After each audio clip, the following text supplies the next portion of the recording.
पीछे ही मुड़ के बैठ जाओ सुमेधा। अरे तुम कब आ गए प्रसन्न? पता ही नहीं चला। अभी आए।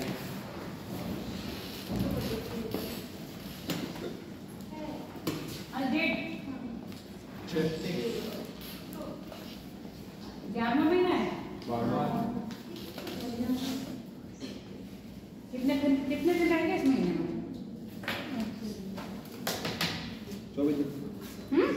24-25। इस दिन में या इस महीने में या साल में? इस महीने में साल में दोनों में। यानी कि हमारे साल का जीवन का एक साल कम हो गया। कम हो गया बढ़ गया? कम हुआ। आयु में बढ़ गया और जीवन काल के लिए चलो बात करेंगे।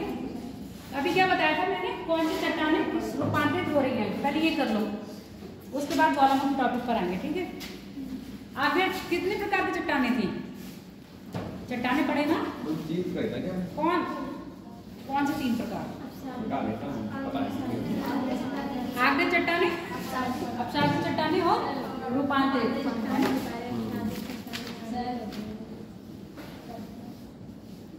आगे लिखो, आगे के बाद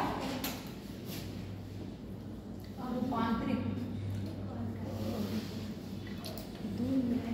और रूपांतरित के बाद कैसे लिखोगे? मैंने तो ऐसे लिखा है, तुम लोग पहले अपसारी आग्नेय चट्टानें लिखोगे। आग्नेय चट्टानें यानी कि कौन सी चट्टान कन्वर्ट होती है, किस क्या बनती है, पेपर में पूछ लिया जाता है।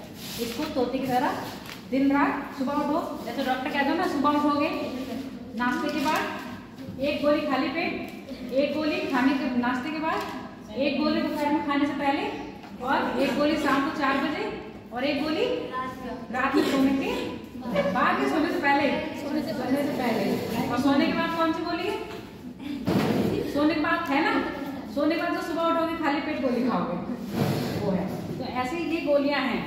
कौन सी वाली? पर्वतों वाली, झीलों वाली, नदियों वाली, कैपिटल वाली, और ये चट्टानों वाली। ये गोली आपको स्किप नहीं करनी है, रोज खानी है। टाइमिंग इनका क्या रखोगे? अलग अलग रखोगे, यानी कि एक खाने के बाद तो एक खाने से पहले। तो इसको डिवाइड कर लेना अपने हिसाब से, हम ये नहीं बताएंगे, बस हमने ये बता दिया गोलियां। पहले देखो आग्नेय चट्टानें लिख ली। आग्नेय चट्टानें, ग्रेनाइट, ग्रेनाइट कन्वर्ट होता है नीस में। ग्रेनाइट देखो, आग्नेय चट्टानें वो होती है जो प्रारंभिक चट्टानें होती हैं। अभी ज्वालामुखी पढ़ोगे ना तो उसी में बताया जाएगा कौन से आग्नेय है, कौन से ग्रेनाइट और कौन सी बेसाल्ट है। आग्नेय चट्टानें ग्रेनाइट और बेसाल्ट चट्टानें 2 तरह की होती हैं। ग्रेनाइट और बेसाल्ट। बताया था ना, बेसाल्ट लावा से निर्मित है, बताया था।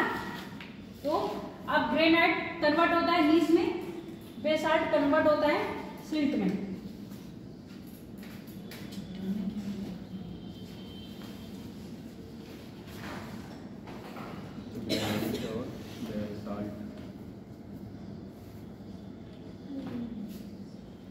एक बेसाल्ट और है, बेसाल्ट पर ऐसे ही लिखो। डायोराइट, डायोराइट में नहीं है, एम्फी बोलाइट। मिल गया तुमको? ढूंढने में तो बोला क्या?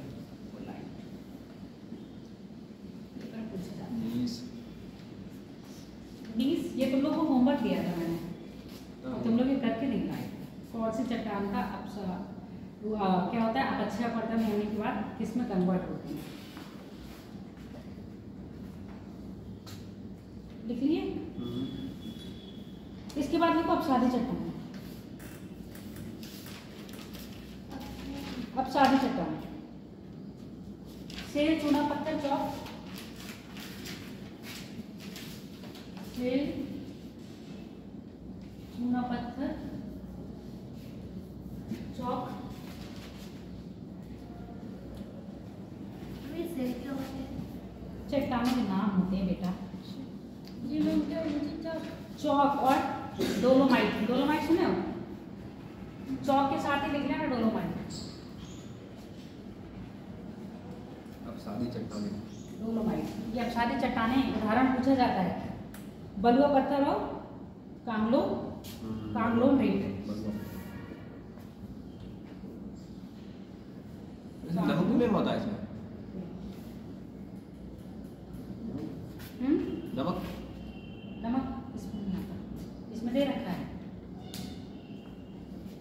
नमक मिला चट्टान। कांग्लोम। कन्वर्ट करें। अब हम बोलते जाएंगे, तुम लोग लिखते जाना। सेल किसमें कन्वर्ट हो रहा है? स्लेट।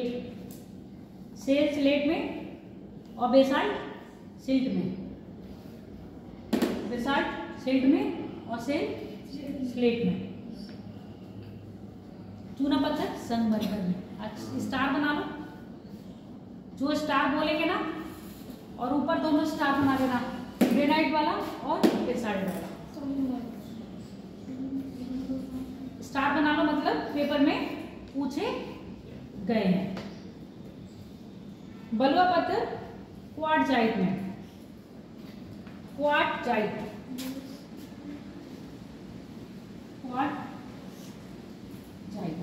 और कांगो में भी क्वार्टजाइट में। और जैसे एरो बनाए हुए ना हमने वैसे ही बनाना, यानी कि ग्रेनाइट किस में कन्वर्ट हो रहा है? नीस में। बेसाल्ट किस में कन्वर्ट हो रहा है? सिल्ट में और एम्फीबोलाइट में। ऐसा सेल आपका स्लेट में, चूना पत्थर संगमरमर में, चाक क्वार्टजाइट में और कालोमेट क्वार्टजाइट।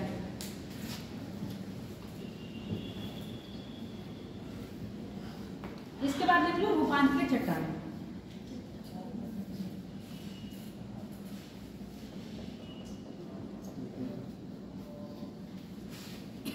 उदाहरण भी पूछा जाता है। अभी स्लेट कन्वर्ट होगी, क्या बन रहा था? स्लेट सेल का कन्वर्ट होके स्लेट बन रहा था। अब ये देखो अपसादी चट्टानों रूपांतरित में स्लेट क्या हो गया है?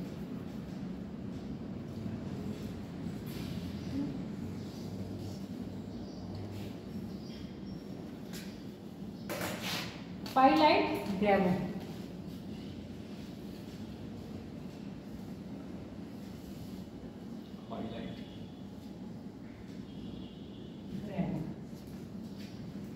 कन्वर्ट हो रहा है पाइलाइट में, सिल्ट में और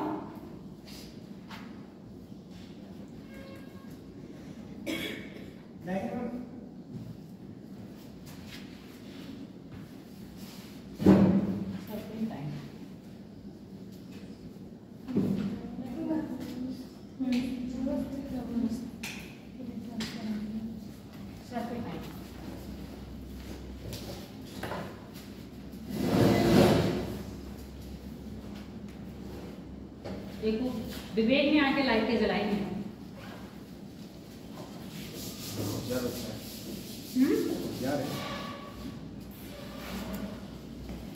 सारे आके ऐसे बैठ गए तो विवेक आया जिसको पता था लाइट नहीं गई। लिखिए सर, तो इसको आप लोग बिल्कुल याद कर लेना। उदाहरण यानी कि अगर पूछा जाएगा आग्नेय चट्टानों के उदाहरण कौन से हैं? ग्रेनाइट और बेसाल्ट। कन्वर्ट होकर बन रहा है नीस और सिल्ट और एम्फीबोलाइट। पूछा जाएगा अपसादी चट्टानों के उदाहरण कौन से हैं? सेल, चूना पत्थर, चौक और कांग्लोमेटा। कन्वर्ट होकर किसमें बन रहा है? सेल स्लेट में, चूना पत्थर संगमरमर में। चूना पत्थर को स्टार लगाया तुम लोगों ने? ठीक है। उसके बाद क्वार्टजाइट वाला लगा लो स्टार। चौक और डोलोमाइट किस में कन्वर्ट हो रहा है? क्वार्टजाइट। स्लेट अपसादी चट्टानों का उदाहरण है, पाइलाइट अपसादी चट्टानों का उदाहरण है और ग्रेवो अपसादी चट्टानों का उदाहरण है। कन्वर्ट होती है किसमें बनती है? पाइलाइट में, सिल्ट में और सर्पेटाइन। अब हम आते हैं अपने टॉपिक पर।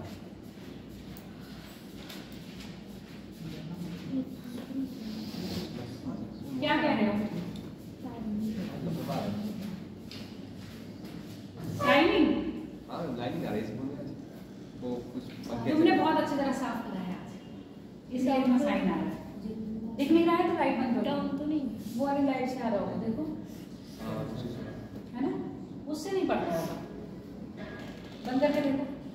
ऐसा लग रहा है स्क्रीन जा रही है। ऐसा लग रहा है स्क्रीन जा रही क्लियर है। नहीं आ रहा होगा ना। नहीं, ऐसा लग रहा है डाउन हो रहा है। लाइट से कोई मतलब नहीं है, ज़्यादा साफ हो गया, चट्टानें आ रही हैं। ज़्यादा साफ नहीं है, रिफ्लेक्शन पड़ रहा है और कुछ चीज़ हिल रही है। शायद वो नहीं मैम, ये फोन से ही हो रहा है। फोन से नहीं, मैम फोन से ही हो रहा है। मुझे फोन से नहीं लग रहा है। भूत आया। आप लोग ये भूत कर रहे हो और कुछ नहीं कर रहा। ये मैम फोन मुझे लग रहा है जाने वाला है। ऐसा मत बोलो, बैठ के फुल थी, जाने वाला नहीं है। अपना नया टॉपिक डालो, ज्वालामुखी। पहला टॉपिक ज्वालामुखी।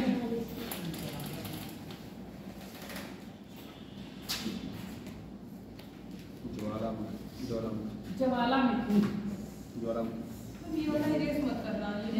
कौन सा वाला? ठीक है, लिख लो।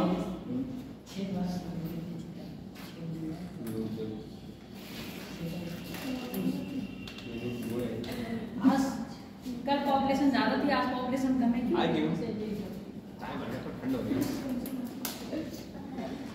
बेटा सुबह सुबह तो ठंड इतनी नहीं होती है, इतनी ठंड शाम को होती है ना। मेरे 6 दूनी 12, 12 दूनी 24। मल्टीप्लाई बाई 2 जाता समय ये नीचे वाला फिर से एक बात बता दीजिए, जो स्लेट वाला है वो हाईलाइट में चेंज हुआ क्या? स्लेट पाइलाइट में कन्वर्ट होता है। उदाहरण है अपसादी चट्टान का। पूछा जाता है निम्न में से कौन सी चट्टान अपसादी चट्टान है? स्लेट है, रूपांतरित का है, और पाइलाइट भी रूपांतरित का है, और ग्रेवो भी रूपांतरित का है। ये कन्वर्ट होती हैं। इन चट्टानों का पक्षा होता है तो किस में बनती हैं? ग्रेवो बनती है सर्पेलाइट में, सर्पेंटाइन में, और पाइलाइट बनती है सिल्ट में, स्लेट बनती है पाइलाइट में। जमने के बाद बनती है। ये भी चट्टानी बनती है। हो गया, बस कर दे रहा। अर्चना, रचना, क्या नाम है तुम्हारा? रचना, अर्चना। अर्चना। रचना और अर्चना में अंतर होता है क्या? मैं बताऊँ। मतलब अर्चना पूजा अर्चना, और मतलब रचना किसी चीज को बनाना। Very good. सुमेधा, तुम्हारे नाम का क्या मतलब है? मैम समझदार और चालाक। समझदार और चालाकी। चालाक जी। तो नाम क्या ग्रुप हो? मुझे क्या पता मैम? वो तो तुम्हें पता होगा। नहीं मैम, चालाकी तो हमेशा दूसरा बंदा बताता है कि हाँ ये चालाक है या नहीं, हमें कैसे पता? आपको खुद पता होगा कि मैं चालाक हूँ या नहीं। दूसरा बंदा नहीं। आप कितना किसी को क्या कर सकती हो, इस्तेमाल कर सकती हो, वो आपकी चालाकी वो है। तो है मेरे में थोड़ा सा। यही तो कहा, नाम के अंदर नाम का फर्क बहुत पड़ता है। Yes ma'am.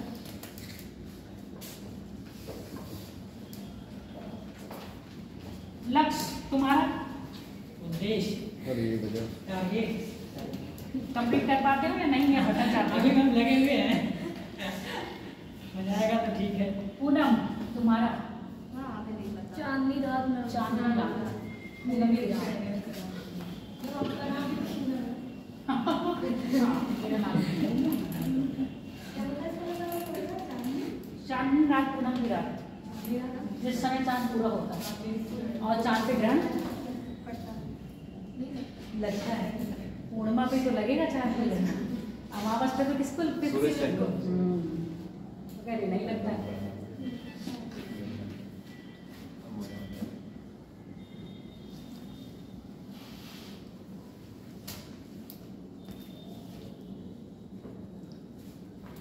मैं थोड़ा सा वेट इसलिए धीरे धीरे कर रही हूँ कि कोई और आ जाए।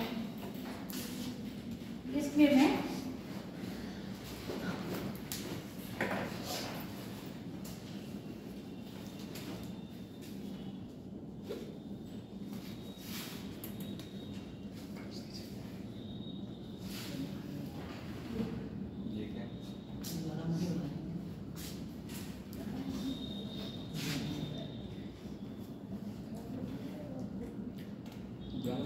शांति रहा है, तो कम फट गए।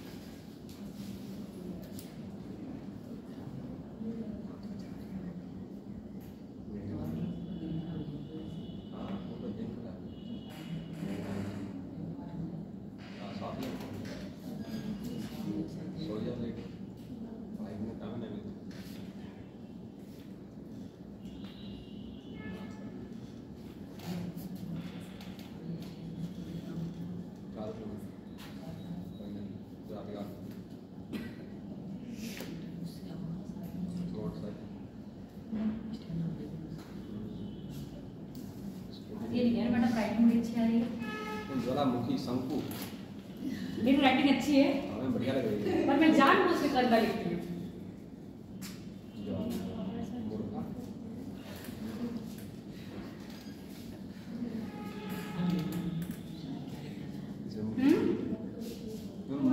वाली क्लास कौन सी है? मेरी मैथ मैम हिस्ट्री की क्यों नहीं? सेकंड क्लास हाँ क्यों आज होगी हिस्ट्री की क्यों नहीं आई? मुझसे क्या पूछ सकते हो? हिस्ट्री क्यों नहीं है? ऐसे पूछना। आज में सेकंड क्लास है भी या नहीं है मैथ की है? जब तक ग्रुप में कोई मैसेज ना आए तब तक आप मान के दोनों क्लास मान के चलिए, ठीक है। जब ग्रुप में मैसेज आएगा कि एक ही क्लास है, तब आप अपनी जो अफवाहें हैं ना वो फैलाओगे। अफवाह के कारण कि कुछ लोग नहीं आए हैं, जो कुछ दूसरा खाली रियली है।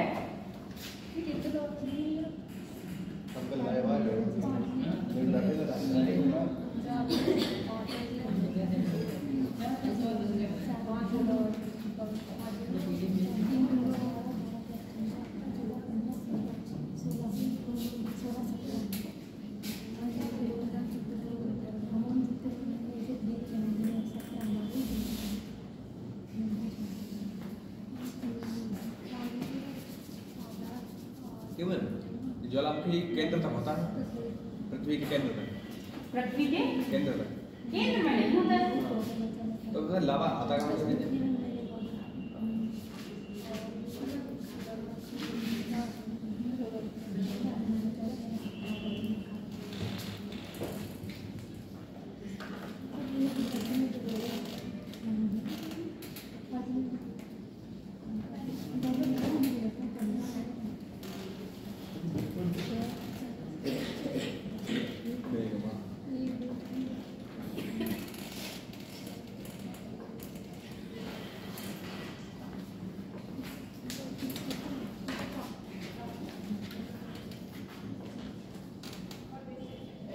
बना लो।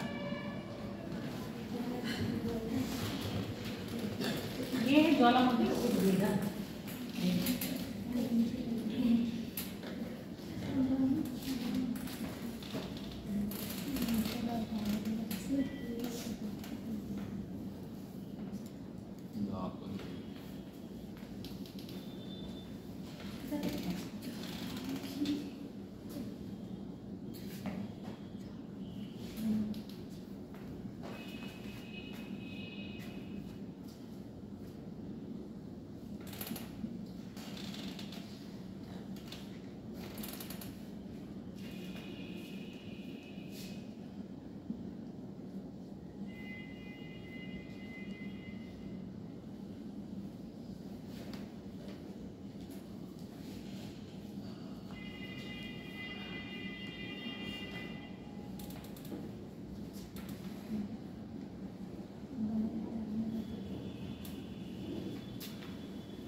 उद्भेदन, उद्भेदन हलंत लगा लेना।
ये टॉपिक तुम्हारा छूट रहा था।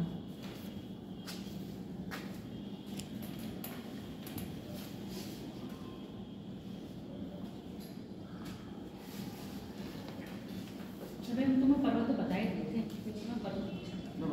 कम से कम 10 दिन नहीं आए थे, मुझे पता ही नहीं क्या क्या पढ़ाया। पर्वत पढ़ा दिए थे, उसमें पर्वत में बता दिया था। अब तुम लोग ने तो ये नहीं पूछा जाता ना, बलित पर्वत कौन सा है, ठीक है, अब्सिस पर्वत कौन सा है, ये सब चीजें नहीं पूछी जाती हैं। अभी तो कुछ पूछा तो इससे गया नहीं। किससे? पर्वत से जीडी में नहीं पूछी, बता रहे हैं। एक तो मैं वो याद कर लेना, नदियाँ, नदियों के बाद याद करना राजधानियाँ, ठीक, और झीलें, इनसे ज़्यादा पूछा जाता है। तुम क्या देख रहे हो ला?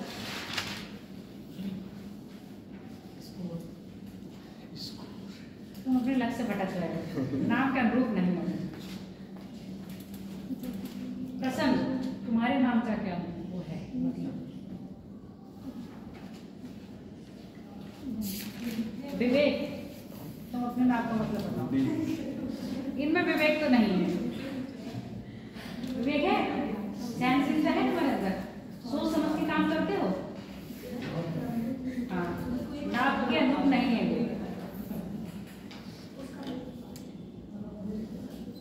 नाम के ग्रुप से आदमी 50% हो सकता है, ज़्यादा नहीं। नाम को बहुत इफेक्ट मेरी दीदी थी, वो मतलब वो होता है साइड वाला। तुम देखना का रुद्र नाम के बच्चे, शिवाय नाम के बच्चे बहुत क्रोधी होंगे। दीदी थी, वो मतलब सिलाई वाला वो देने गई थी इंटरव्यू, उसमें पता उसने नाम ही पूछ लिया कि तुम्हारे नाम का अर्थ बताओ, मतलब क्या, उन्हें पता ही नहीं।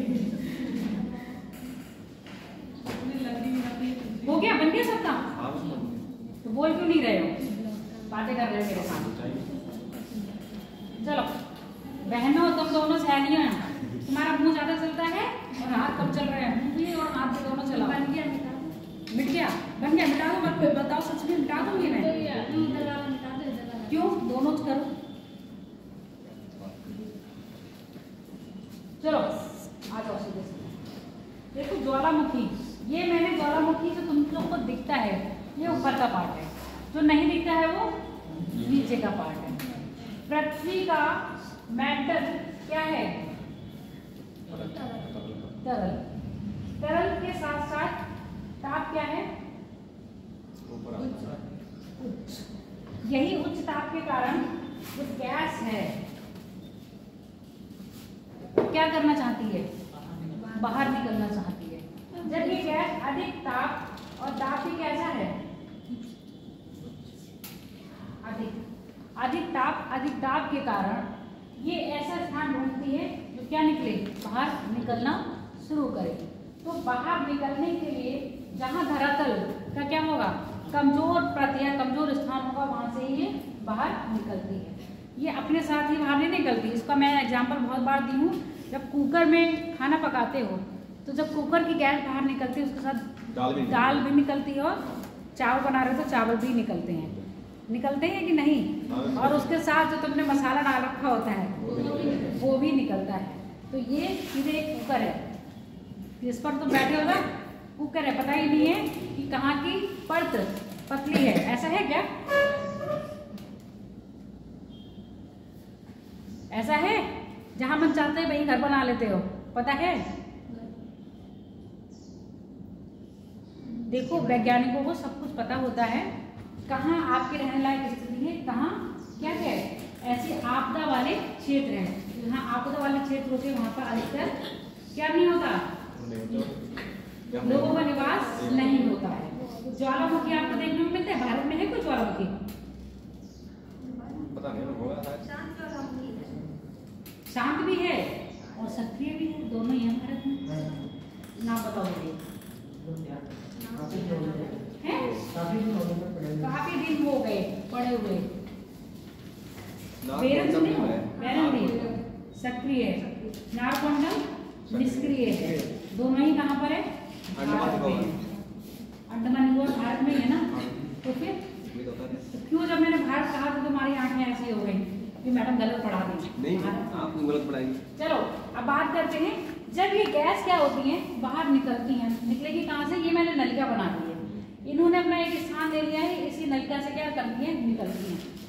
ये जो मैंने बीच बीच में नीली बनाई है ना, इसका मतलब ये क्या है? मैग्मा कहाँ जमा हो रहा है? धरातल में। और लिखा है मैग्मा द्वारा निर्मित आकृति। कहीं मैग्मा के द्वारा ऐसा बनेगा, कहीं मैग्मा के द्वारा ऐसे खड़ा खड़ा बन जाएगा। तो इनकी आकृति के नाम आप लोगों से पेपर में नहीं पूछे जाते हैं।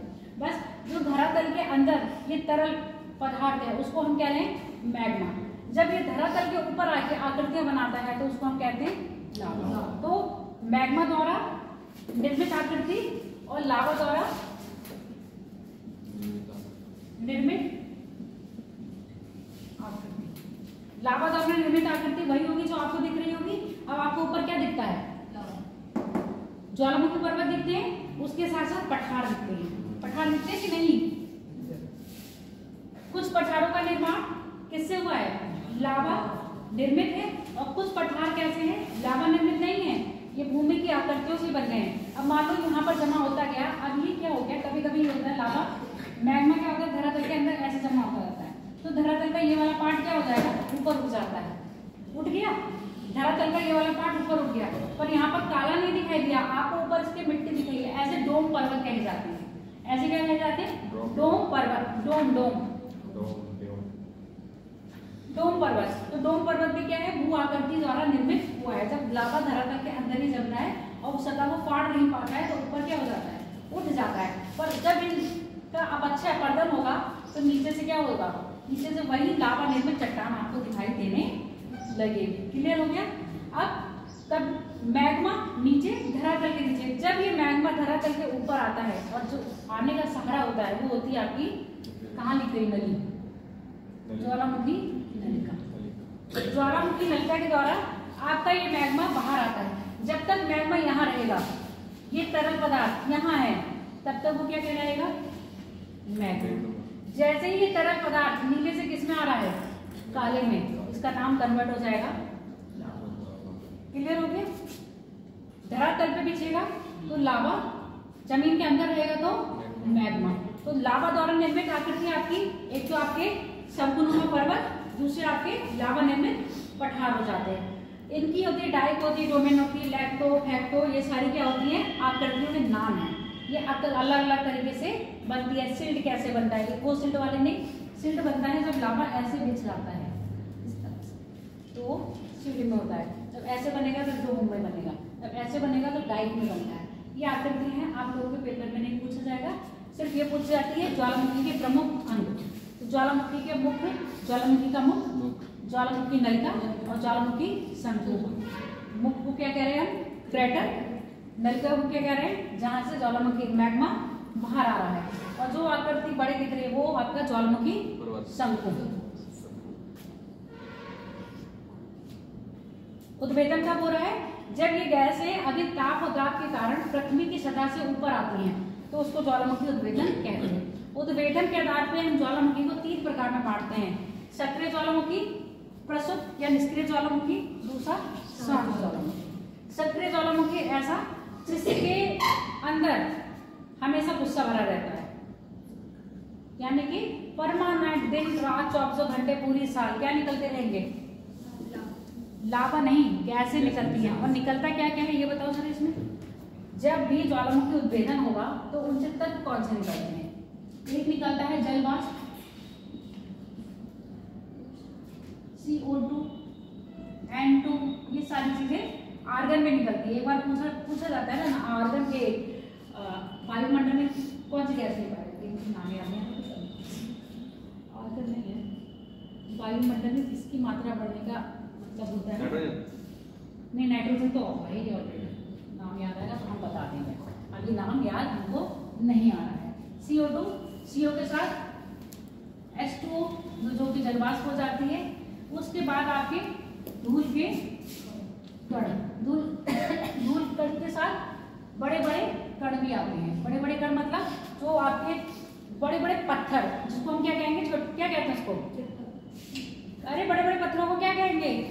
बम। बम ये सब क्या निकलते हैं आपके पेपर में। जो क्वेश्चन बनता है वो यहाँ से बनता है, ज्वालामुखी क्रिया में सबसे मात्रा में क्या निकलता है? तो आपके सर्वाधिक मात्रा में निकलता है जल। ठीक है, उसके बाद धीरे धीरे क्या निकलते हैं, इनकी मात्रा निकलती जाती है। बम बहुत बड़े आकार के और बहुत छोटे आकार के होते हैं। बम का मतलब जलते हुए पत्थर, जलते हुए पत्थर नहीं निकलता, वो जलता ही हुआ है, पर जब बाहर आता है तो एक जैसे नदियों से पहाड़ों से पर्वत टूट के आते हैं तो आप देखते नदियों के किनारे गोल गोल पड़े हुए होते हैं जिनको गोलास्म कहते हैं। ठीक है, वही गोलास्म को हम इसमें क्या कह रहे हैं? बम। और इन बम के कहीं बड़े से और छोटे मटर के आकार तक के भी हो सकते हैं और बहुत बड़ा भी हो सकता है। तो इनको हम क्या कह रहे हैं, जो मटर के आकार के होते हैं उसको कहते हैं प्लपी, पैल्मी, लैम्पी, सॉरी लैम्पी जो मटर के आकार का बम होता है। मटर के आकार वाले को हम क्या कहेंगे? लैम्पी। और इससे बड़े आकार के तो बम है ही है। तो लैम्पी पूछा जाएगा क्या है? मटर देखिए ना, छोटी सी मटर होती है जो खा रहे हो, उतने ही आकार का जो निकल रहा है वो सबसे छोटा, और जो सबसे बड़ा भूखंड यानी कि एक मैं एग्जैक्ट वो नहीं कह पा रही हूँ, पर मैं गोलास्म कह रही हूँ तो समझ जाओगे, क्योंकि ये गोलास्म जो है ज्योग्राफी का टर्म है। गोलास्म गोल एक चट्टान का गोल रूप, जिसको अरे पुराने पिक्चरों में आते नहीं थे, दुश्मन नीचे खड़ा होता था, ऊपर से वो भेज देते, रोल रोल करके आता था पत्थर, है ना, उसको क्या बोलते हैं? रोलर कहाँ? चट्टान का वो गोला सा पत्थर होता था, देखते थे नीचे हीरो आ रहा है तो ऊपर से दुश्मन गिरा देता था, फिर रोल रोल करके नीचे आता था, उसको क्या बोलते थे? चट्टान का गोल रूप होता तो चट्टान है, पर चट्टान का गोल रूप है, जिसको हम इसमें कह रहे हैं बम। बम का जो लैम्पी है वो मटर के आकार का है, सबसे ज्यादा जलवाष्प निकल रही है, उसके बाद आपके CO2 निकल रही है, CO2 के बाद बम और धूल के कण। तो ये सब चीजें क्या करती हैं, आपकी कहीं ना कहीं वायुमंडल को प्रदूषित करती है। वायुमंडल को प्रदूषित करने के साथ साथ तभी तो हम लोग क्या करते हैं, सिलिका, ये क्या है जो लावा निर्मित होता है ना हमारा, सिलिका पदार्थ। सिलिका पदार्थ पढ़े हो या नहीं? 3-4 जगह में पढ़े हो। कौन सी मिट्टी में सिलिका पदार्थ सर्वाधिक मात्रा में पाया जाता है?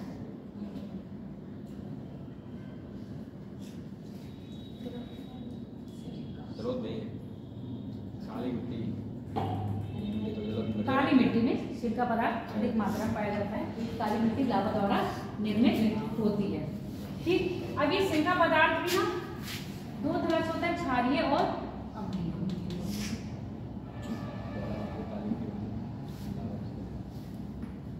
क्षारीय और अम्लीय, जिस पदार्थ में सिलिका की मात्रा अधिक वो क्षारीय, जिस पदार्थ में सिलिका की मात्रा कम वो अम्लीय। देखो जहां सिलिका पदार्थ की मात्रा अधिक होगी, सुनते जाओ, जहां सिलिका पदार्थ की मात्रा अधिक होगी, ऐसा जो लावा होगा वो गाढ़ा होगा, चिपचिपा होगा। अब गाढ़ा और चिपचिपा पदार्थ बहुत दूर तक फ्लो करेगा या थोड़ी दूर तक फ्लो करेगा? थोड़ी दूर तक फ्लो करेगा ना। तो ऐसा जिसमें सिलिका पदार्थ की मात्रा अधिक होगी, ऐसा लावा शंकुओं का निर्माण करता है, क्योंकि वो दूर तक नहीं फैलता। अब ऐसा लावा जिसमें सिलिका पदार्थ की मात्रा क्या होगी? कम होगी, तरल होगा, चिपचिपा पदार्थ भी कम होगा। तो तरल होगा, चिपचिपा पदार्थ कम होगा तो फ्लो कहाँ करेगा? और दूर तक करेगा। तो ऐसे क्या बनाते हैं? हाँ। पठार। क्लियर हो गया? अब यही तो चीज बताई थी कि जो आपकी लावा है उससे दो चीजें बनती हैं, या शंकु बनेगा या पठार बनेगा। शंकु कब बनेगा? जब सिलिका पदार्थ की मात्रा अधिक होगी, और पठार कब बनेगा? जब सिलिका पदार्थ की मात्रा कम होगी। क्लियर हो गया? चलो अब लिखते जाओ। और कुछ समझाना है इसमें? हो गया? ज्वालामुखी फटने का एग्जाम्पल सीधे ऐसे समझ लेना, आपका कुकर। जैसे कुकर में जब गैस बहुत हो जाती है और ताप बढ़ जाता है, दाब अधिक हो जाता है, तो क्या हो जाता है? एकदम वो गैस बाहर निकलती है। सेम तरीका यही है, पृथ्वी के अंदर भी जो मैग्मा है वो तरल अवस्था में पाया जाता है। जब अधिक ताप और अधिक दाब के कारण प्रेशर ज़्यादा हो जाता है तो ये गैसें बाहर निकलती हैं। और सिर्फ गैस नहीं निकलती है, पृथ्वी के अंदर जितनी भी चीज़ें हैं वो सारी चीज़ें बाहर निकल के आती हैं। यही चीज़ें हैं पृथ्वी के अंदर कौन कौन से खनिज पाए जाते हैं, उसकी जानकारी हमें लावा से पता चलती है।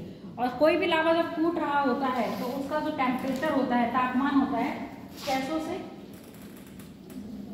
1200 सेंटीग्रेड तक। और पृथ्वी के अंदर का तापमान तो सूर्य के तापमान के लगभग बराबर है। चलो बना दिए, लिखो। ज्वालामुखी। ज्वालामुखी घटना, ज्वालामुखी घटना प्रायः पृथ्वी के, ज्वालामुखी घटना प्रायः पृथ्वी के अंदर उच्च ताप तथा दाब, उच्च ताप तथा दाब के कारण, पृथ्वी के अंदर उच्च ताप तथा दाब के कारण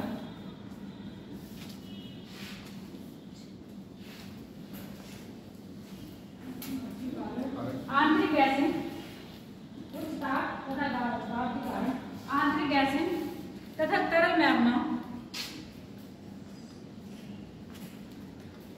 तरल मैग्मा धरातल के बाहर आने का प्रयास करता है। तरल मैग्मा धरातल के बाहर आने का प्रयास करता है।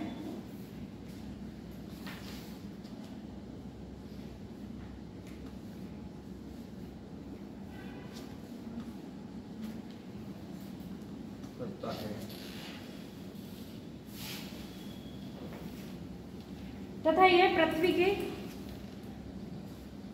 पृथ्वी की सबसे कमजोर सतह से ऊपर आने आता है। तथा यह पृथ्वी की सबसे कमजोर सतह से ऊपर आता है,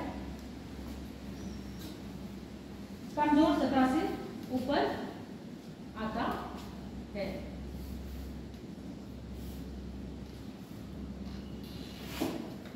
लिखे क्या? मैग्मा तो मैग्मा ही लिखियो ना, तरल पदार्थ लिखियो ना, बस मैग्मा लावा नहीं लिखियो ना। ठीक है, तरल पदार्थ लिखो, मैग्मा मत लिखो। तरल पदार्थ पृथ्वी के ऊपर आने का प्रयास करता है। जब यह तरल पदार्थ धरातल के अंदर होता है तब इसको मैग्मा, जब यह तरल पदार्थ धरातल के अंदर होता है तब इसको मैग्मा,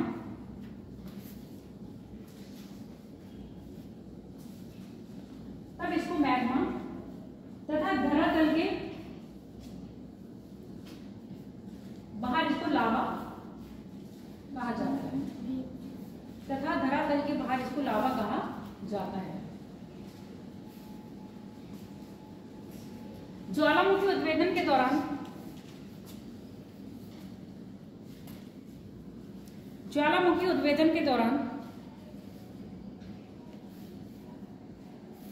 ज्वालामुखी उद्वेदन के दौरान यह तरल मैग्मा धरातल के अंदर, यह तरल पदार्थ लिखना, यह तरल पदार्थ धरातल के अंदर तथा धरातल के ऊपर ठंडा होता है। यह तरल पदार्थ धरातल के अंदर तथा धरातल के ऊपर जमा होता है। जमा होता है, जमा मतलब ठंडा, ठंडा हो गई तो जमा होगा।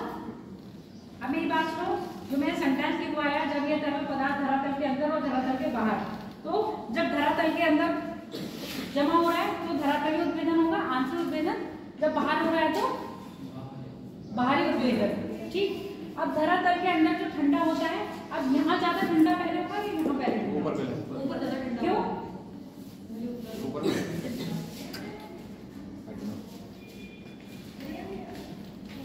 मंडल के वातावरण के हिसाब से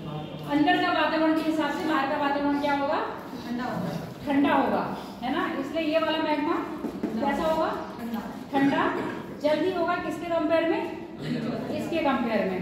अब यहाँ पर जो चीज ना धीरे धीरे ठंडी होगी, वहां पर लम्स ज्यादा पड़ेंगे।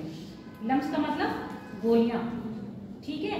तो ऐसे जो आकृतियां, जैसे ग्रेनाइट देखा था ना, ग्रेनाइट पत्थर देखे हो, पत्थर नहीं देखे, ग्रेनाइट पत्थर किसी घर में नहीं लगा। ग्रेनाइट पत्थर दुकानों पर जाके देखने का ना, भैया हमें ग्रेनाइट दिखाइए, तो आपको ग्रेनाइट पत्थर दिखाएगा। तो ग्रेनाइट पत्थर में तुम बीच बीच में क्या दाने देखोगे, उन्हीं दानों को कहते हैं लम्स। अभी मैंने बताया था ना, आग्नेय चट्टानों से निर्माण हुआ है ग्रेनाइट का, और ग्रेनाइट कन्वर्ट होता है किसमें, नीस में आया था ना। तो ये लम्स जो पड़ते हैं, या बड़े पड़ेंगे या ठंडे पड़ेंगे, कब पड़ रहे हैं, जब धरातल के अंदर ये तरल पदार्थ यानी कि जो मैग्मा है ठंडा होता है। जब ये ठंडा होगा तो इसमें लम्स पड़ते हैं, जबकि जो ऊपर होगा ठंडा उसमें लम्स नहीं पड़ेंगे। एग्जाम्पल बता दें तुम्हें, लम्स देखना है तो आप ग्रेनाइट पत्थर देख लीजिएगा। ग्रेनाइट पत्थर आग्नेय चट्टानों से आपने यही तो वो आग्नेय चट्टाने हैं, प्रारंभिक चट्टानें जिनको पढ़ते हो, जो किससे निर्मित हुई है, पृथ्वी के मैग्मा द्वारा ठंडा होने पर जिनका निर्माण हुआ है। अगर ये धरातल के अंदर हो रही है तो ये ग्रेनाइट, और ऊपर बन रहे हैं तो बेसाल्ट। समझ में आ गया, ऊपर बेसाल्ट, नीचे ग्रेनाइट। और पृथ्वी पे सर्वाधिक मात्रा में शायद ग्रेनाइट ही पाया जाता है, ग्रेनाइट चट्टानें पृथ्वी पर। पृथ्वी का मतलब समझ रहे हो ना, ऊपर ही बात नहीं कर रहे हैं, समुद्र की सतह पे भी बात कर रहे हैं हम। ज्वालामुखी धरातल पे ही नहीं, ज्वालामुखी समुद्र के अंदर भी होते हैं। जो समुद्र के अंदर ज्वालामुखी होते हैं उनका नाम अलग होता है। और यही ज्वालामुखी जब क्या होते हैं, समुद्र के ऊपर आ जाते हैं तो द्वीप का नाम, द्वीप बन जाते हैं, जैसे हवाई ज्वालामुखी द्वारा निर्मित। क्या लिखते थे ये बताओ। धरातल के अंदर तथा धरातल के ऊपर जमा होता है। ज्वालामुखी उद्वेलन, धरातल के अंदर तथा धरातल के, हाँ ठीक। तरल पदार्थ के ठंडा होने की दर, तरल पदार्थ के ठंडा होने की दर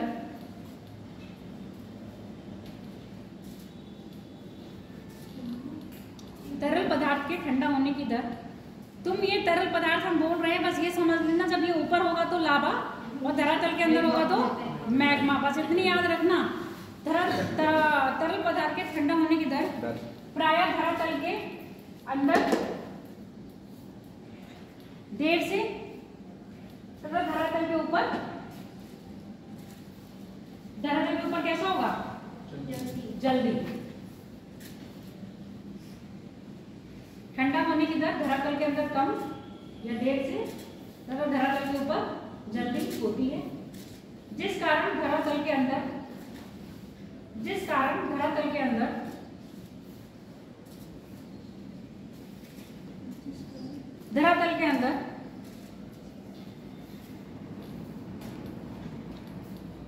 लम्स पड़ जाते हैं। लम्स का मतलब ऐसे लिख लेना, गोलियां पड़ जाती हैं, ठीक है।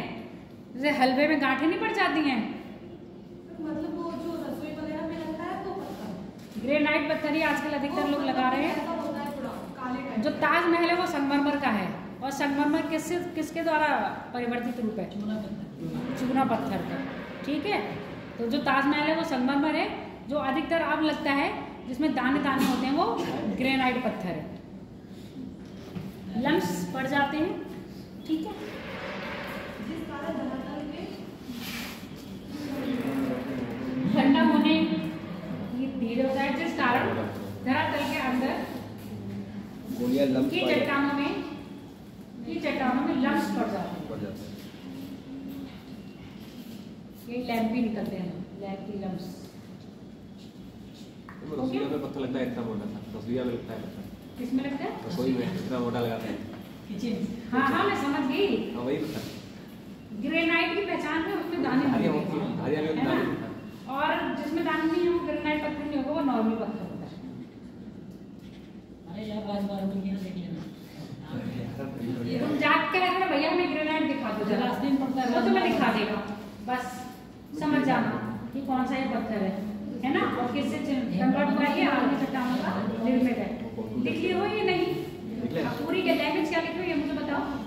ठंडा होने की दर धरातल बाहर पे बाहर सतह में अधिक होती है, जिस कारण धरातल के अंदर चट्टानों में क्या पाए जाते हैं, लम्ब पाए जाते हैं। क्लियर। अब लाइन चेंज कर देते, लाइन चेंज करते हैं। तो इस तरल मैग्मा में सिलिका की मात्रा, सिलिका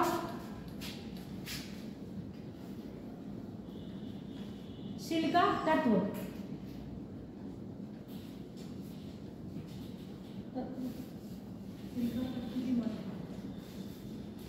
सिलिका तत्व की मात्रा अधिक या कम होने पर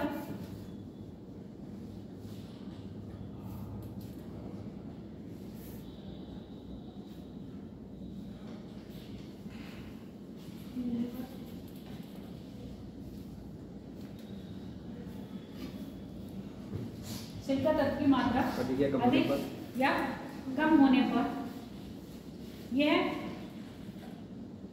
लावा को सारीय तथा अम्लीय, लावा को क्षारीयता तथा अम्लता प्रदान करती है। लावा को क्षारीयता तथा अम्लता प्रदान करती है।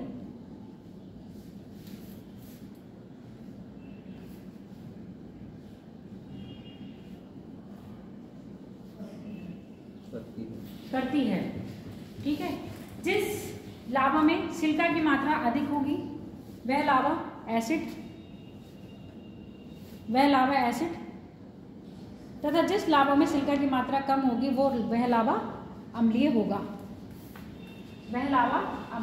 सिलिका में ज्यादा होने मतलब सिलिका तत्व की मात्रा अधिक होगी तो वो एसिड और मात्रा कम होगी तो वो बेसिक। एसिड क्या होता है? अच्छा, एसिड होता है अम्ल, एसिड होता है क्षार। तो क्षारीय बनाएगा तो बेस होगा। जो क्षार बनाएगा वो अधिक होगा उसमें सिलिका तत्व, और जो सिलिका तत्व कम होगा वो बनाएगा एसिड। और बेसिक में बड़ा कंफ्यूज रहते हैं हम तो भैया शुरू से अम्लीय और क्षारीय पढ़े हैं, है ना। बेस मीन्स क्षार और एसिड। इतना हम नहीं देखते हैं। हाँ, अम्लीय की मात्रा, जब सिलिका की मात्रा कम होगी तब वो अम्लीय, जब सिलिका की मात्रा अधिक तो वो क्षारीय। एसिड बेसिक बोला होगा ना मैंने, उसी में कंफ्यूज हो गए। हाँ, जो अम्ल होगा उसको कहेंगे एसिड और जो क्षारीय होगा उसको बेसिक।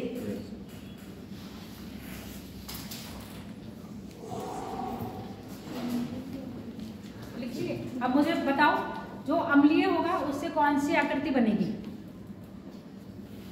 अभी बताया ना।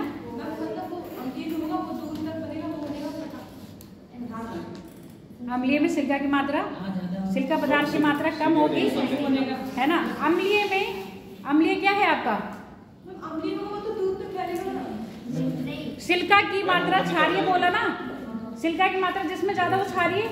अब मात्रा ज्यादा तो क्षारीय है तो गुण कैसा होगा? गाढ़ा होगा और चिपचिपा होगा। तो क्या बनाएगा वो? शंकु। और तुम कहाँ बहक रहे हो? सीधे याद करना, जहाँ सिलिका की मात्रा ज्यादा वो चिपचिपा, है ना, क्षारीय होगा, चिपचिपा होगा, बनाएगा शंकु। और जहाँ सिलिका की मात्रा कम वो होगा अम्लीय, और कैसा होगा? तरल और चिपचिपा, कम, बहुत दूर तक फ्लो करेगा, बनाएगा पठार। ये हम तुमको एक्स्ट्रा नॉलेज दे रहे हैं, आपके पेपर में पूछा नहीं जाएगा। तो हम ये भी बता दे रहे हैं, इतना दिमाग लगाने की भी जरूरत नहीं है। सिर्फ हमने क्या दिया आपको? एक्स्ट्रा नॉलेज दी है। पेपर में पूछा जाएगा सक्रिय ज्वालामुखी, निष्क्रिय ज्वालामुखी और शांत ज्वालामुखी क्या होते हैं, ये इनके एग्जाम पर पूछ लेगा। कौन सा सक्रिय है, कौन सा निष्क्रिय है और कौन सा शांत है। अब लिखना चाहो तो वो चीज़ जो हम समझाएं वो लिखना चाहो तो लिख लो, नहीं लिखना चाहो तो जो दिमाग में लिख पाए वो दिमाग में रखे रहना। आपके काम का फिलहाल नहीं है। फिलहाल नहीं है मतलब बाद में हो सकता है, अगर और कोई परीक्षा की तैयारी आप करो। ठीक। अब लिखो ज्वालामुखी के अंग। ज्वालामुखी के अंग, अंग का नाम लिख लो।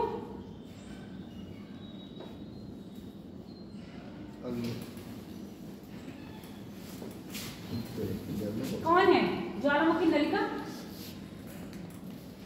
क्रेटर, जिसको हम ज्वालामुखी मुख बोल रहे हैं, ज्वालामुखी शंकु। नलिका लिखे तो हो, चित्र बनाए हो, उसी में देखो। नलिका, शंकु। लावा में होगा। लावा में नहीं है, क्या बोला था? ज्वालामुखी के अंग बोला है। नहीं, हाँ, लावा निर्मित है।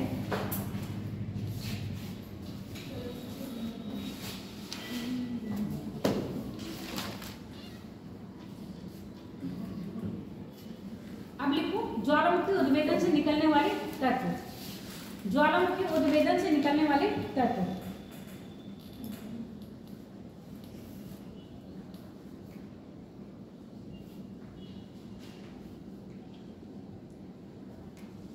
लावा निकलेगा,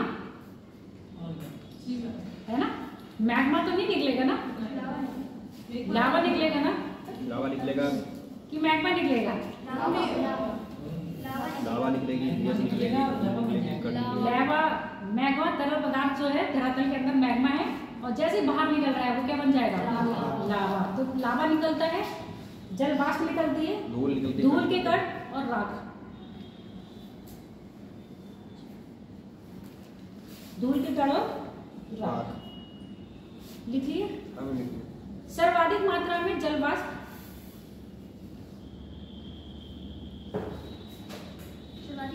सर्वाधिक मात्रा में जल वाष्प।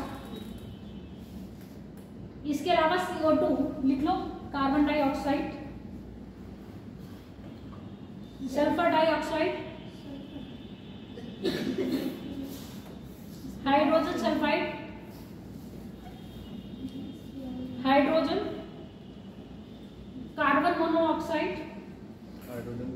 सल्फर डाइऑक्साइड, कार्बन मोनोऑक्साइड और hydrogen, hydrogen chloride, chloride, hydrogen fluoride, hydrogen chloride, hydrogen fluoride.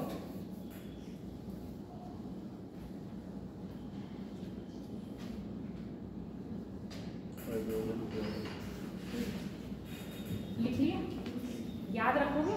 और ये बम, बम लिख लेना। बम लिखे, बम लिखो, बम में आगे लिख लो। बम का आकार बड़े, बम का आकार बहुत बड़े से बहुत छोटे आकार अर्थात मटर के आकार के भी हो सकते हैं। बहुत बड़े अर्थात बम, जो बम निकल रहे हैं, परमाणु बम और अणु बम, क्या बोलते हैं? नाभिक बम, परमाणु बम और अरे एटम बम को ही परमाणु बम बोलते हैं। और एक होता है हाँ न्यूक्लियर बम। अब इनकी जरा प्रोसेस बताओ, परमाणु बम में और न्यूक्लियर बम में कैसे कैसे बनता है? फ्यूजन से कौन सा होता है? मतलब नाभिक के विखंडन की क्रिया से कौन सा बनता है? नाभिक के संलयन की क्रिया से कौन सा बनता है? और जो वाला है परमाणु बम, वो मतलब नाभिकीय संलयन से। पक्का? क्योंकि उसका नाम ही है नाभिकीय विखंडन। तो नाम तो मत जान, पेपर में तुमसे ऐसे नहीं पूछा जाता। लिखिए। अब लिखो ज्वालामुखी उद्वेदन के आधार पर ज्वालामुखी के प्रकार। ज्वालामुखी के प्रकार। सक्रिय ज्वालामुखी लिख लिए कि लिखे हुए हो? लिखे हो, सब लिखे हो? तो यहीं पर जो नोट डाउन कर रहे हो वहीं पर अब तुम्हें थ्योरी लिखवा है ना तुम लोगों को, तो थ्योरी में ऐसे लिख लो ज्वालामुखी के प्रकार। पहला लिख लो सक्रिय ज्वालामुखी, पहला लिखो सक्रिय ज्वालामुखी। ज्वालामुखी के प्रकारों में पहला लिखो सक्रिय ज्वालामुखी। इसके आगे लिखो इस प्रकार के ज्वालामुखी में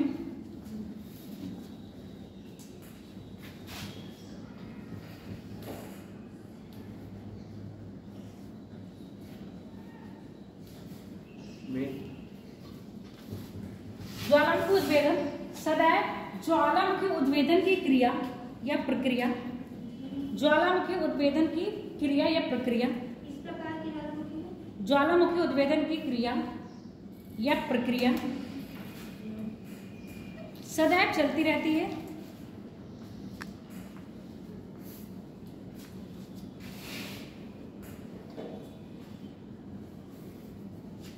सदैव चलती रहती है अर्थात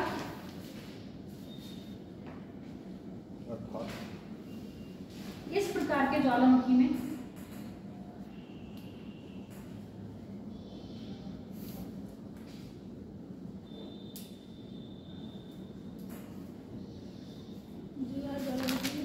ज्वालामुखी इस प्रकार के ज्वालामुखी में धरातलीय तत्व सदैव धरातल पर धरातलीय तत्व सदैव धरातल पर भूगर्भ से बाहर आते रहते हैं। धरातलीय तत्व भूगर्भ से बाहर आते रहते हैं। भूगर्भ से बाहर आते रहते हैं।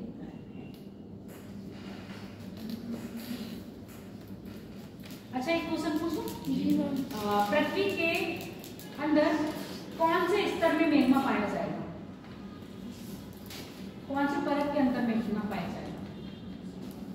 क्रस्ट में, मेंटल में, कोर में? मेंटल कैसा है?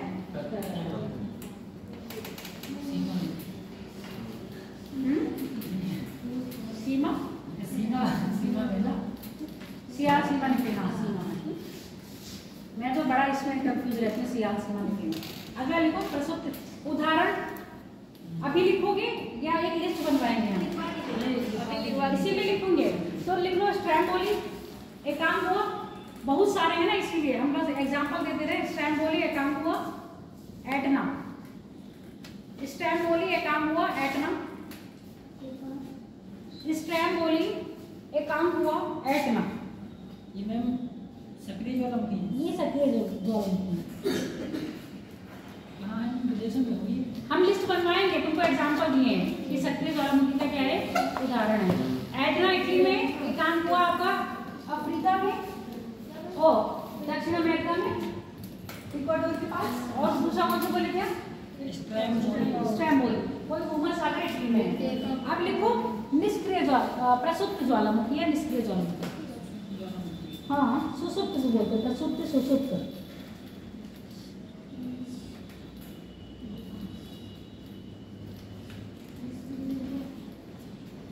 इस प्रकार के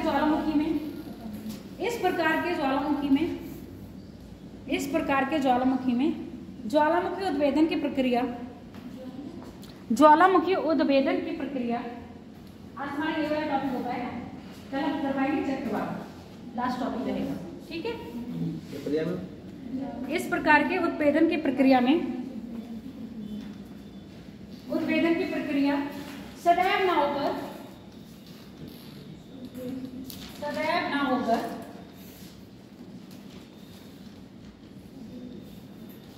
अनिश्चितकालीन होती है। अनिश्चितकालीन अर्थात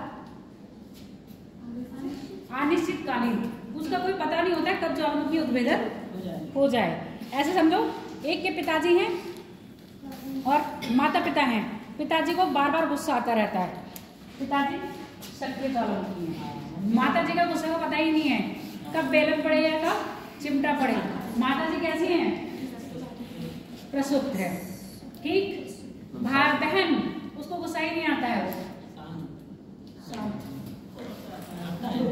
आता है, मतलब लक्ष्य की सिस्टम को गुस्सा आता है। गुस्सा तो हर इंसान को आता है, और उस लिमिट क्या है उसकी, वो चीज़ है। तो समझ में आ गया एग्जाम्पल? अब यहाँ माता पिता और बहन मत लिख लेना, एग्जाम्पल तुम्हें समझाया है। जो बात पे भड़के वो हमेशा भड़कता ही रहता है, बोलने का मन ही नहीं करता है। तो ऐसा ज्वालामुखी जहाँ पर मानव रह ही नहीं सकते, जीव जंतु मानव जाति के लिए क्या है, हानिकारक है, साथ ही साथ पर्यावरण के लिए भी हानिकारक है, क्योंकि इसमें से क्या निकल रही है, हानिकारक गैसेस निकल रही है। दूसरा क्या है, माता जी हैं, कोई काम नहीं करा तो उठा के चल जाए, पेड़ में मार देंगे। मारती हैं या चप्पल? जूता पड़ा है, अजय का जूता पड़ा है, चिमटे भी पड़े हैं, पड़ते हैं। हाथ में वही चीज आती है, या झाड़ू या चिमटा या बेलन। कितनी खतरनाक चीजें आती हैं, आप देखो तो। जो ऐसा ज्वालामुखी प्रक्रिया जो सदैव ना होगा, अनिश्चित काल में कभी भी हो सकती है। अनिश्चित काल यानी 20 या 30 वर्षों बाद कभी भी हो जाएगा उद्भेदन, पर हमेशा इसमें से धुआं नहीं निकलता है ना। तो ऐसे ज्वालामुखी खतरनाक कौन से ज्यादा होंगे, ये वाले सक्रिय बीच वाले ये वाले ज्यादा खतरनाक होंगे, ये वाले बीच वाले बेटा जिनमें खतरनाक हुआ ही नहीं, आप जाओगे चलो देखा है जिस समय यहाँ पे उसी समय ज्वालामुखी हो गया तो क्या होगा, जनमानस को क्या हो जाएगी, है ना। आपको पता है, लोगों को पता है, पर जानवरों को तो नहीं पता है। तो ऐसे में पेड़ पौधे वनस्पतियाँ क्या हो जाती हैं, वहाँ उग जाती हैं, है ना। जीव जंतु वहाँ जाने लगते हैं और उसी में क्या हो गया, ज्वालामुखी फट गया अचानक ही, तो जीव जंतु और ये पौधे क्या हो जाएंगे, सब नष्ट हो जाएंगे। क्लियर हो गया। तो आपकी क्या है, प्रसुप्त या निष्क्रिय ज्वालामुखी। अब थ्योरी लिख लो, ऐसे क्या लिखे हो, अरे ये इसमें लिख दिया ना पूरी बात। या ज्वालामुखी उद्भेदन सदैव न होकर अनिश्चित काल में होता है, ठीक है।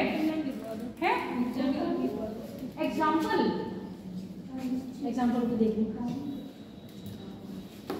मुझे उसका भी याद है कि लागू नहीं है इसका। मैम साइन वाले से मैम सेंट हेलेंस, साइन से दे दीजिए, कर दो साइन। अच्छा Mount Saint Helens, Mount Saint Helens, अरे एक ही नाम है, माउंट सेंट हेलेंस अमेरिका में है और ये ज्वालामुखी कैसा है, शांत ज्वालामुखी है। और भारत का कौन सा होगा, भारत में है कोई ऐसा ज्वालामुखी, भारत में ऐसा कोई नहीं है। Helens, Mount Saint Helens, USA में, पूरा नाम है माउंट सेंट हेलेंस। शांत में नहीं है ये, इसमें प्रसुप्त में है। आज की डेट में साइन करना।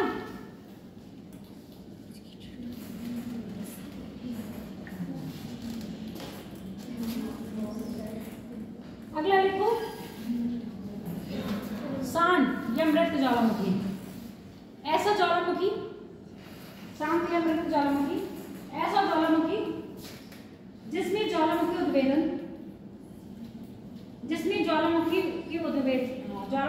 की क्रिया भूतकाल में कभी हुई होगी, जिसमें ज्वालामुखी उद्भेदन की प्रक्रिया भूतकालीन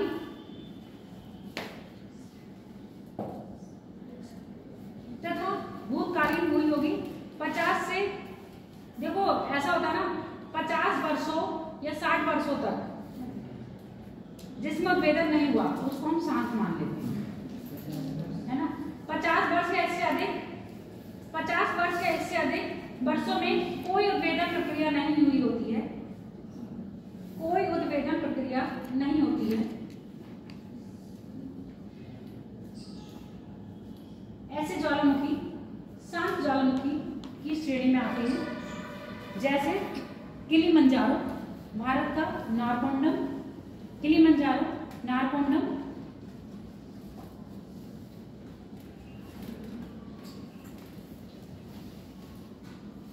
किलिमंजारो और नारकोंडम। अब तुम लिस्ट बना लो विश्व के प्रमुख किलिमंजारो, नारकोंडम, विश्व के प्रमुख ज्वालामुखी पर्वत। इनको वही डोज की तरह याद करोगे, सुबह शाम रात दिन। एक तरफ लिखो ज्वालामुखी, एक तरफ लिखो देश, ज्वालामुखी और देश, ज्वालामुखी और देश। Mount Kinabalu, Mount Kinabalu. अरे तुम्हें माउंट से मतलब समझ में नहीं आ रहा, देश होगा। माउंट का मतलब क्या है, पर्वत, सबसे बड़ा पर्वत। Mount Mount Kinabalu, Malaysia. Alborz, Iran, अल-बुर्ज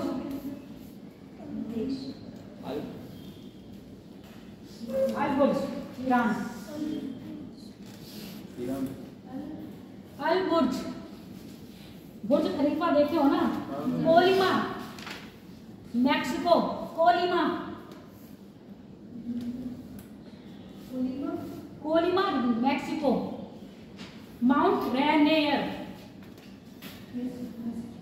mount Rainier USA, Rainier. Photo खींच लिए तुम? मैं अभी खींचेंगे। खींचो जैसे हम तो कहीं जाओ। अटेंडेंस की याद रहती है तुम्हें?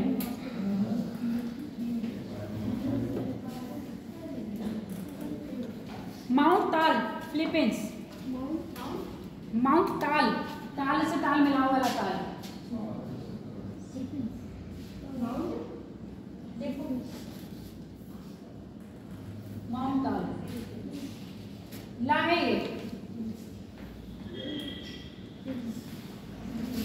माउंट ताल। अगला लिखो फिलीपींस, लिख लिए माउंट ताल फिलीपींस।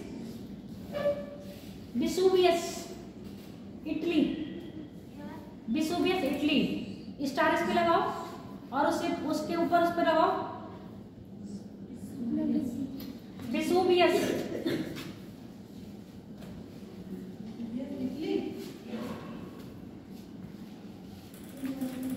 इटली, और इस पर लगाओ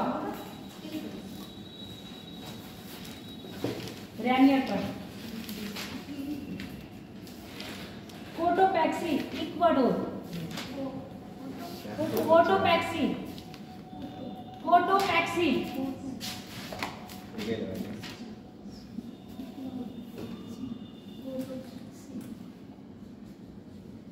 Cotopaxi Ecuador.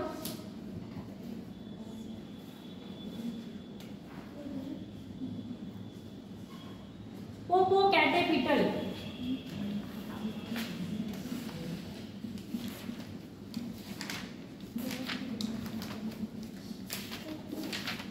पोपोकैटेपिटल, Ecuador, Mexico, Mexico, Mexico, ये वाला पोपो वाला Mexico. Mount Cameroon, Cameroon, Mount Cameroon, Cameroon मिल गया? यार सारे मिल गए, सारे अच्छे हैं। तो फिर क्यों लिखवा रहे हैं मुझसे? आप लिखवा दीजिए। माउंट कैमरून, कैमरून दक्षिण अफ्रीका कॉन्टिनेंट में है। इसके बाद माउंट सात्सा, इसको क्या बोलते हैं?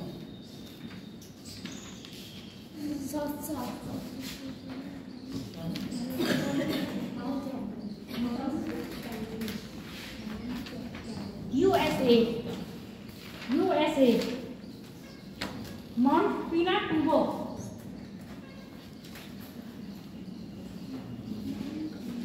पिनाटुबो, माउंट पिनाटुबो, किसने क्या बच्चे लोग ने? Pinatubo, Philippines. Mayon Philippines, Mayon Philippines. Sinabung Philippines,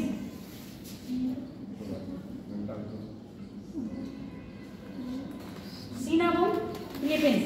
star लगवा दे, कोटोपैक्सी स्टार लगा लो, कैमरून स्टार लगाओ, सास्ता स्टार लगाओ,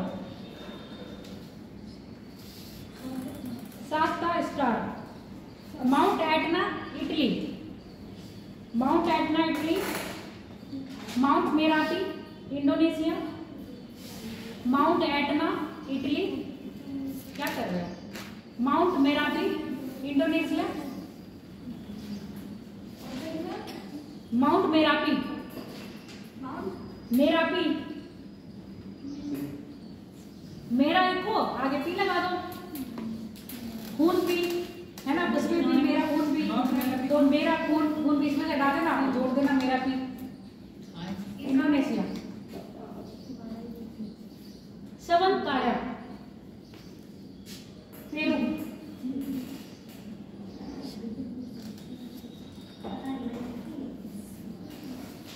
सवन काया।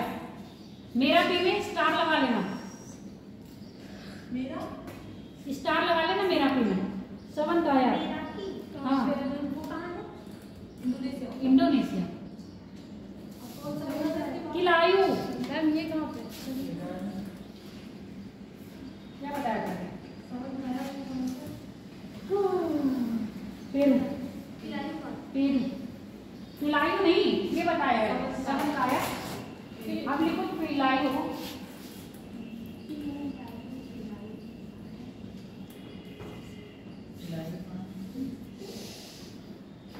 हवाई द्वीप यूएसए।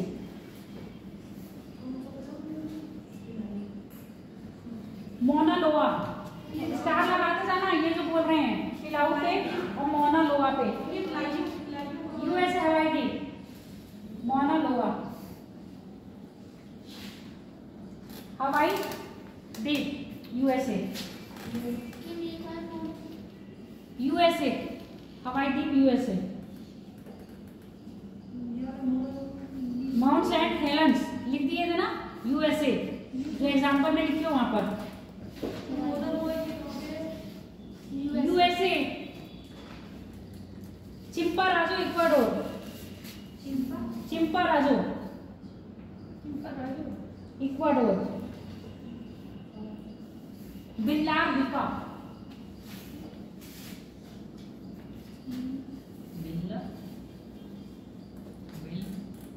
बिल्लार द्वीपा।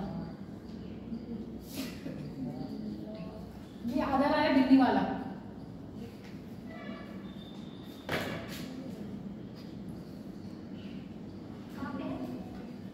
चिली। चिली। इसका तो कान भैया साफ करवा लो ले जाके। दाम बंद। दाम बंद। दाम को बंद कर दो। दाम बंद ईरान।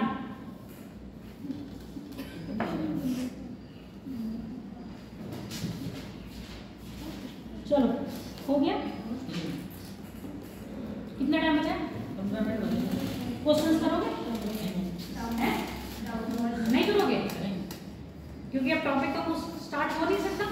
इसमें से बस यही पूछा जाएगा सक्रिय ज्वालामुखी कौन कौन सा, निष्क्रिय ज्वालामुखी कौन से, ज्वालामुखी को आप डोज की तरह क्या कर लोगे? याद कर लोगे। भारत का है बैरन द्वीप। भारत में बैरन में सक्रिय है। लिखे हुए तो बैरन क्या जब बैरन। चलो क्वेश्चन करो, लिख के जाना। यूएसए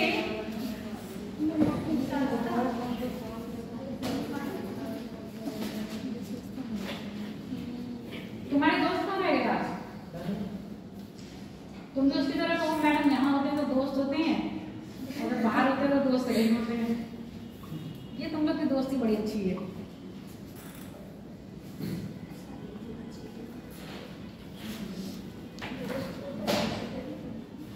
क्वेश्चन लिखो। यही वाली करवाए दूसरे करवाए? लिखो पहला क्वेश्चन। पृथ्वी के अंदर पिघले पदार्थ को कहते हैं।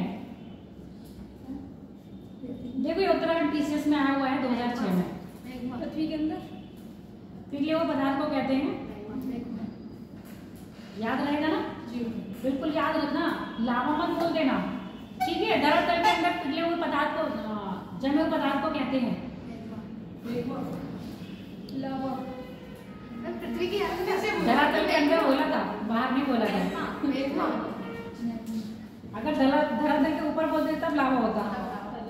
चलो मैम, वो जो रेगिस्तान में बनते हैं जो आपने पीछे बनाया है वो, हाँ वो कैसे बनता है? रेत का होता है?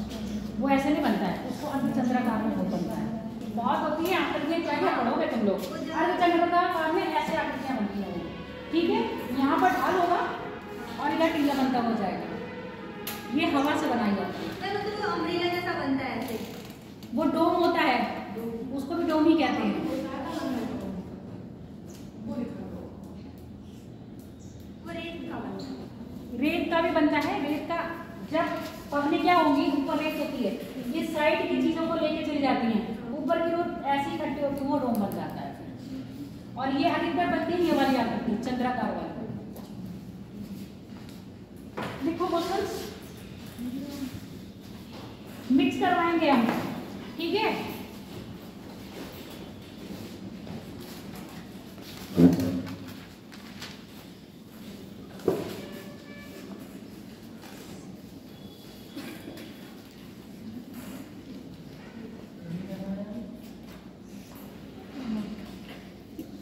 अच्छा एक लेते हैं, देखिए तुम लोग को कितना याद रहता है। पृथ्वी का मूलतः एक विशाल भूखंड था जिसको क्या कहते थे? पैंजिया।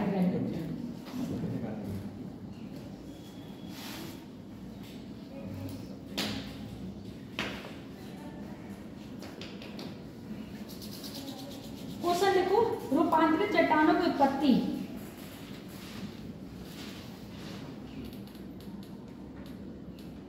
रूपांतरित चट्टानों की उत्पत्ति निम्न में से किन चट्टानों द्वारा हुई है? निम्न में से किन चट्टानों द्वारा हुई है? आंसर लिखो, ऑप्शन लिखो। आग्नेय चट्टानें, तलछटी चट्टानें, आग्नेय तथा तलछटी चट्टानें, और उपरोक्त में से कोई नहीं। आग्नेय चट्टानें, तलछटी चट्टानें, आग्नेय तथा तलछटी चट्टानें, उपरोक्त और उपरोक्त में से कोई नहीं। आग्नेय चट्टानें। अब जरा याद करो जो चट्टानों के वो बताए थे, और रूपांतरित चट्टानें कह रहे हैं। अभी चट्टानें बताई ना कि कौन सी चट्टानों से क्या बन रहा है? आग्नेय चट्टानें। आग्नेय चट्टानों से कौन सी बन रही है? रूपांतरित। और रूपांतरित से अपसादी, या अपसादी से रूपांतरित, अपसादी से रूपांतरित। तो आग्नेय चट्टानें और तलछटी चट्टानें जो अपसादी चट्टानें हैं, उनसे कन्वर्ट होकर बनती हैं आपकी रूपांतरित चट्टानें। अग्नि और अगला, निम्न में से कौन रूपांतरित चट्टानों का उदाहरण नहीं है? निम्न में से कौन रूपांतरित चट्टानों का उदाहरण नहीं है? संगमरमर, क्वार्टजाइट, स्लेट, ग्रेनाइट। ग्रेनाइट नहीं है। Very good. कौन सा किसका उदाहरण है फिर?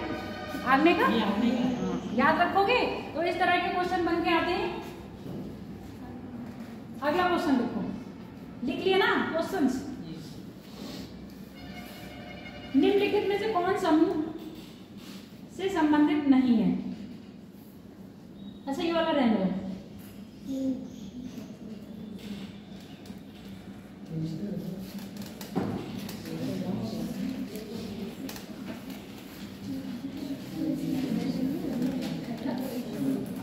निम्नलिखित में से कौन एक मूल स्थल रूप है? निम्नलिखित में से कौन एक मूल स्थल रूप है?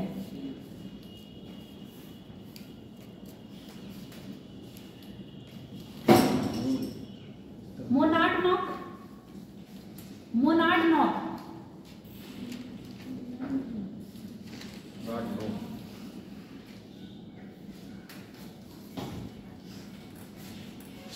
अपशिष्ट पर्वत,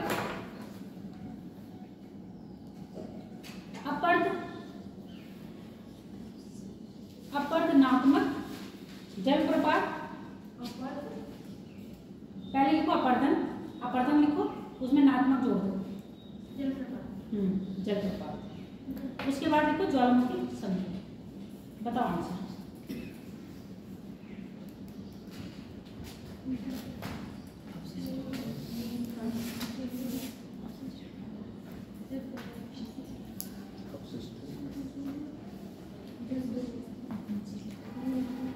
क्वेश्चन पढ़ो पहले, क्वेश्चन क्या कह रहा है?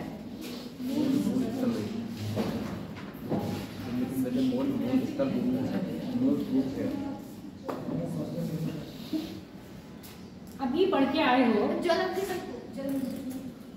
बिल्कुल अभी पढ़ा है।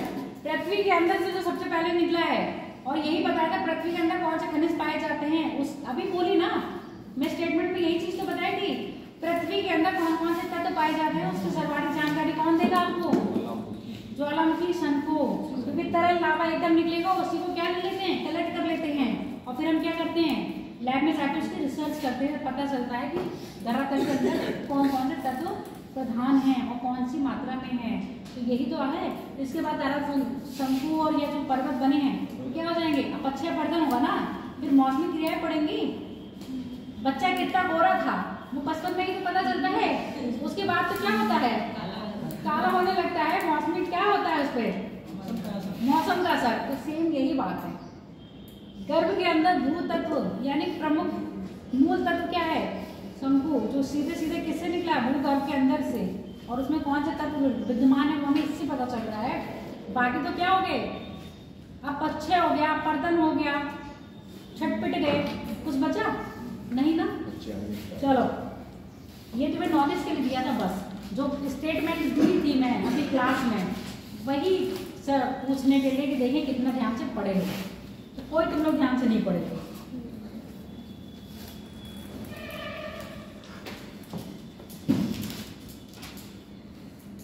निम्नलिखित में से कौन सा ज्वालामुखी सक्रिय ज्वालामुखी है, ठीक है। मैं नाम दे रही हूं और आपको बताना है। एकांक हुआ, एटना, फ्यूजियामा, कोटोपैक्सी। एटना लिखो जरा सारे नाम। एकांक हुआ, कोटोपैक्सी, एटना, फ्यूजियामा। फ्यूजियामा एकांक हुआ को छोड़ के सारे ही सक्रिय ज्वालामुखी हैं। अब यहीं पर लिख लो, जहां पर नाम लिखे हो एकांक हुआ के आगे कौन सा लिखोगे, सक्रिय ज्वालामुखी नहीं है ना, कैसा है, निष्क्रिय। और कोटोपैक्सी, फ्यूजियामा और एटना ये क्या है, सब सक्रिय ज्वालामुखी हैं।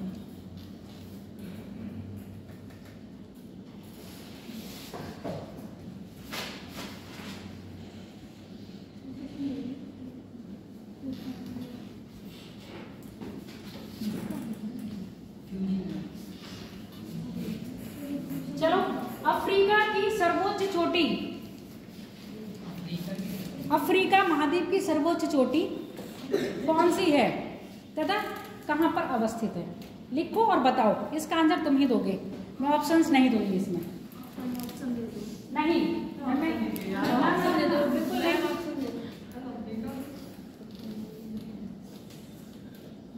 अफ्रीका महाद्वीप की सबसे ऊंची चोटी,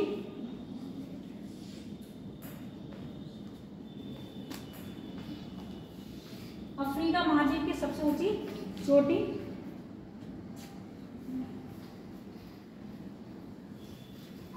और कौन से देश में है,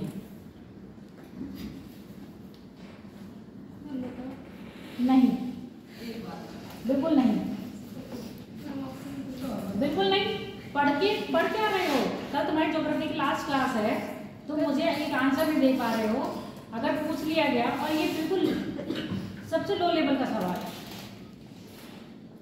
तो ऑप्शन भी तो आएंगे। हाँ, तो पढ़ा भी तो होना चाहिए। जब पढ़ा नहीं होता ना तो ऑप्शंस कितने भी आए क्वेश्चन कर ही नहीं पाओगे। एक ही क्वेश्चन को लिए बैठे रहोगे, कितने भी ऑप्शंस हो तुम देख के रख लेना। ये हो सकता है, ये भी हो सकता है, ये भी हो सकता है, चारों में लगेगा, चारों हो सकते हैं, पर होता कोई एक एक्यूरेट है।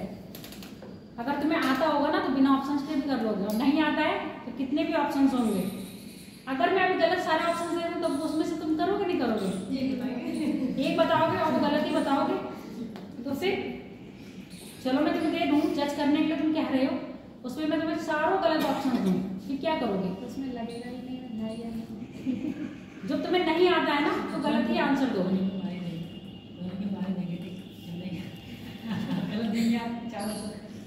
वो कह रही ना, अगर मैं इसके कहने में चलो 4 ऑप्शन दे दूं और मैं चारों भी गलत दूं तो क्या कर लोगे। ऑप्शंस तुम्हारे तभी काम किए जब तुम्हें चीजें आती हैं या तुम रिकॉल नहीं कर पा रहे हो, जब चीज पढ़े ही नहीं हो।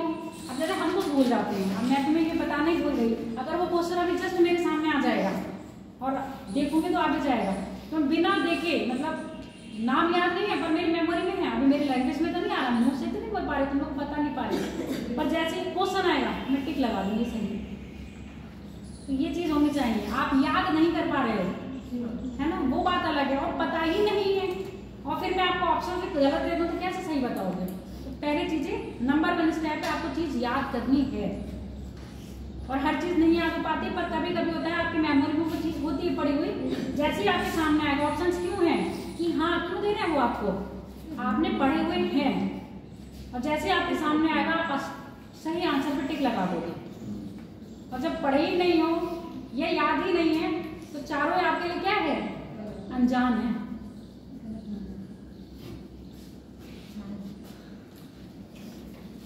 किलिमंजारो के और तंजानिया में। और स्टार बना लो इस क्वेश्चन पर।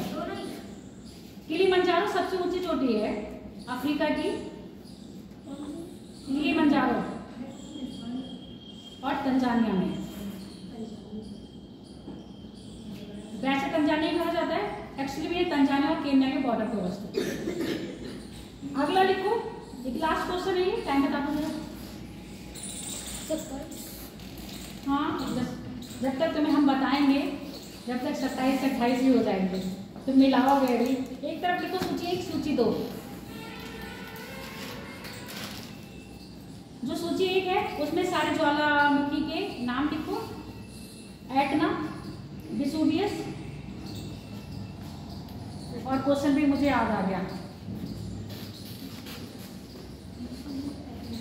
कौन सी रेडान होती है, कौन सी होती है रेडान, गैस, रेडॉन होती है ना, रेडॉन गैस होती है, रेडॉन, रेडॉन ही तो होती है। रेडॉन की मात्रा बढ़ना क्या कहलाता है, रेडॉन ही है शायद। ठीक हो, ये ज्वालामुखी नहीं है, भूकंप है। भूकंप आने से पहले वायुमंडल में कौन सी गैस की मात्रा बढ़ जाती है, शायद रेडॉन है। रा याद आ गया है मुझे, और ज्वालामुखी नहीं, भूकंप है। ये क्वेश्चन सर्च कर लेना चाहें, लिखो लिखो, एटना, वेसुवियस, येरिबस, येरिबस,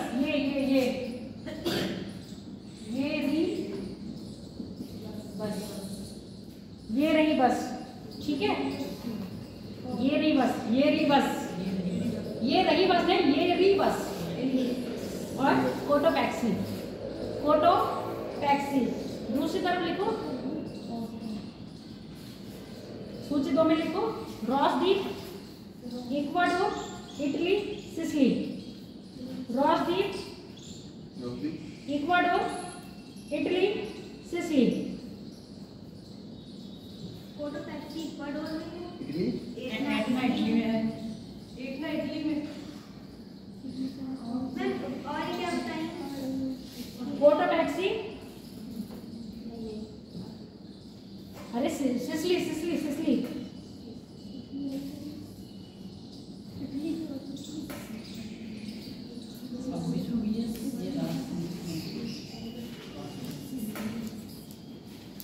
एरिबस रॉस द्वीप में है।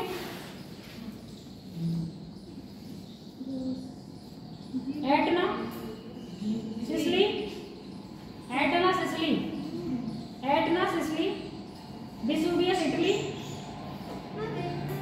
Etna, Italy. बेटा वेसुवियस भी इटली में है और एटना भी इटली में है, और जब आपसे द्वीप पूछा जाएगा तो सिसिली द्वीप में आपका एटना है और वेसुवियस आपका इटली में है। समझ में आ गया जी? ये रहा सिसिली द्वीप, यहाँ पर है,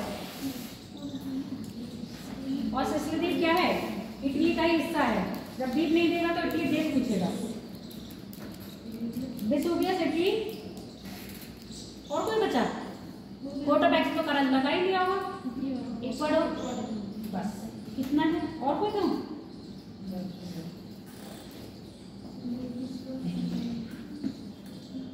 लिखो, भूकंप के समय किन तरंगों का उद्भव होता है? भूकंप के समय किन तरंगों का उद्भव होता है? कल पढ़े हो ये वाला, बताओ।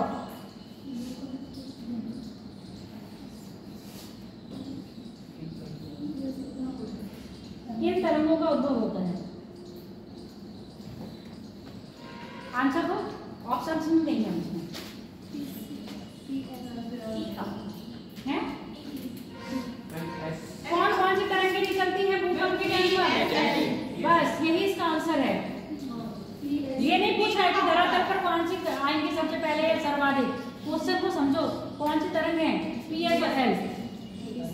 अगला लिखो, भूकंप की तीव्रता का मापन किया जाता है।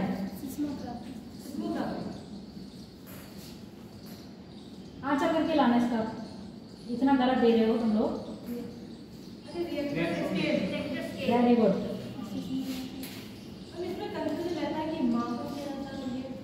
तीव्रता का मापन होता है इसलिए जितनी बार मैंने कल रिपीट करके इतनी समझाई मेरे दिमाग में डाला था। चलो हो गया, आज का टॉपिक खत्म। कल हम पढ़ेंगे चक्र 32 में।